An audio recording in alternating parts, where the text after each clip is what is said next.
Everyone. So today we're going to be talking about chapter 13, which covers stalking and homicide.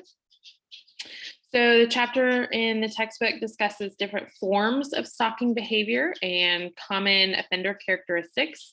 It talks a little bit about the legal categories of homicide in relation to IPV specifically.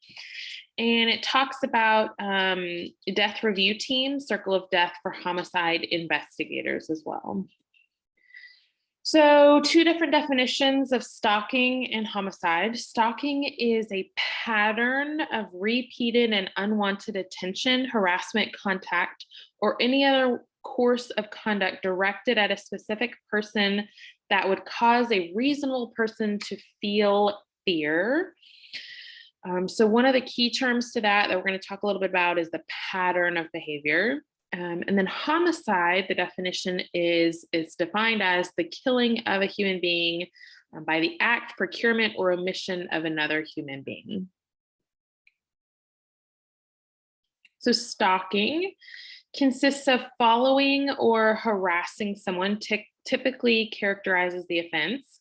It's different from the majority of crimes because it consists of a series of actions rather than a single event.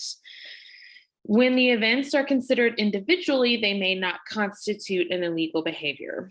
So stalking, the textbook goes into a little bit about stalking laws, and we'll talk about that, but it can be sometimes difficult to prosecute stalking crimes because you really have to show evidence of it being a pattern of behavior and oftentimes a threat.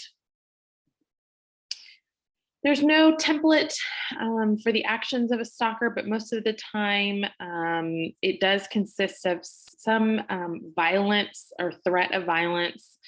And it's usually between a previous intimate partner, someone that they were in a previous relationship with, between the victim and the offender. There's oftentimes substance abuse history, and that is often predictive of an increased rate of violence among stalking offenders. The common elements in the crime of stalking include following victims, harassing them, and threatening them. Oftentimes, again, legally, the threatening them is the key in prosecuting these cases.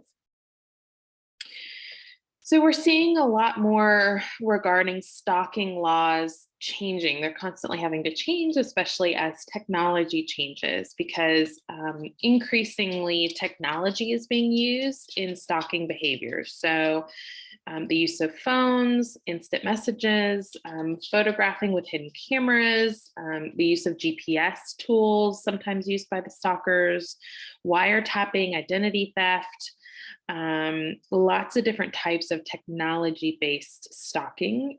I've heard of victims who have had secret apps downloaded on their phone that track their GPS. Others have had secret apps downloaded to their phone that track everything that they do on their phone, the messages they send, the messages they receive, the calls they receive and send, things like that.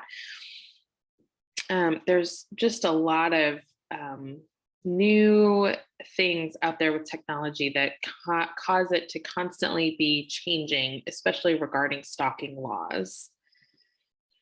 So we have cyber stalking and cyber harassment, which we'll talk about in a second. Cyber stalking particularly involves repeated threats and or harassment, involves the use of electronic devices or some kind of computer-based communication, and it would require a reasonable person to be afraid or concerned for his or her safety.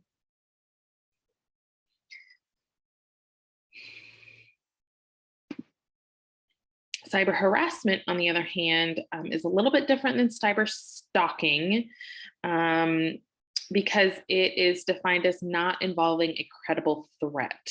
So there's the harassment piece of it, but it's not necessarily threatening in nature. So let's talk a little bit more about electronics. There's lots of different types and forms of computer and technology-based harassment and cyber stalking. Sending emails that include threatening messages, insults, harassing, monitoring email communications, either directly or through sniffer programs, which is what's, kind of that secret program to track emails. Disrupting email by flooding a victim's email box with unwanted mail or sending them a virus. Using the victim's email identity to send false messages to others or to purchase goods and services.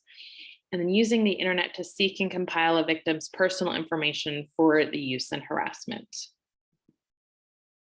So victims of stalking, anyone male or female, can be the victim of a stalker.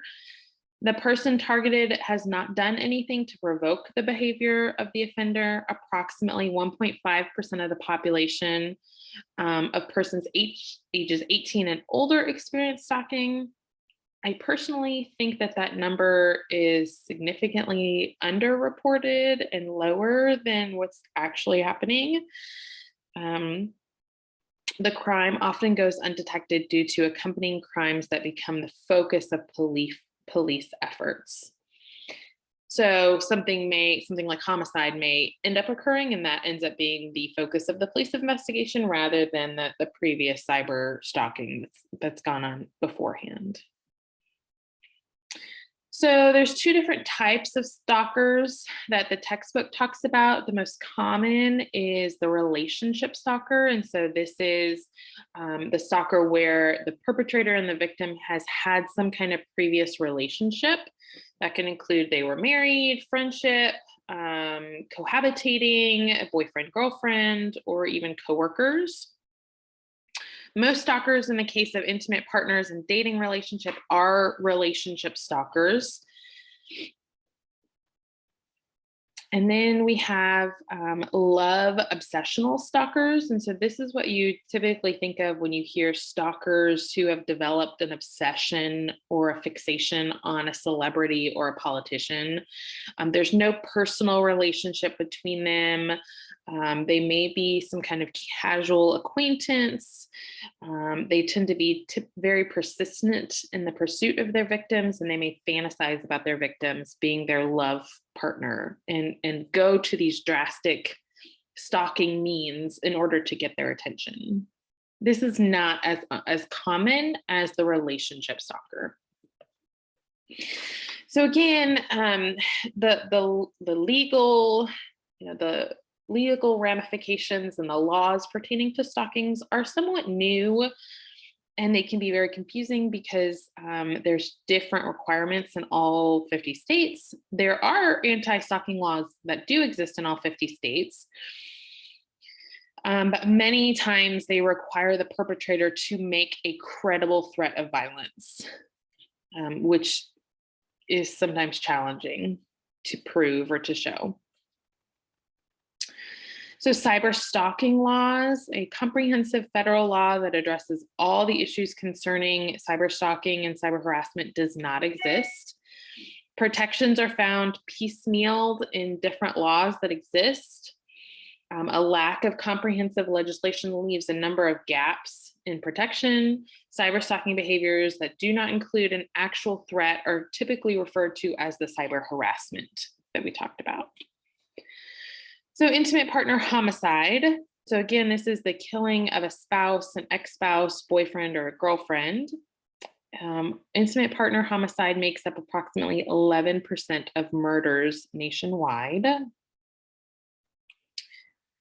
We're seeing, more and more come to fruition this concept, this idea of murder-suicide. And so murder-suicide consists of a husband that kills a wife or partner, and then within minutes or hours commits suicide as well. Perpetrators were twice as likely to have a current or former spousal relationship. Gun violence, shooting is the most frequent method of killing. Most of the deaths were preceded by breakups that were initiated by the victim, jealousy, or arguments. This is one of the reasons why when we're going over safety planning with victims, we often talk about how leaving an abusive relationship is absolutely the most dangerous time for a person to leave. And so um, having a safety plan in place is very important, particularly when breakups have been initiated. We see most of the deaths that occur between intimate partner violence relationships. So throughout the 50 states, there are also death review teams. And so they share resources and information on the forensic and investigation of child fatalities. They review child deaths specifically from various causes, often with an emphasis on reviewing child's death involving caretaker abuse and/or neglect. So death review teams consist of coroners, medical examiners, mental health professionals, law enforcement, oftentimes CPS may be involved. And they look at the case and they oftentimes review the case to determine what, if anything, could have been prevented and what can we do to help change things for in the future as well. So looking for different characteristics that might we might be able to work towards prevention in the future. So this is a little bit of information about chapter 13. I hope this PowerPoint has helped you guys a little bit. As always, if you need anything, please don't hesitate to reach out. Thank you so much.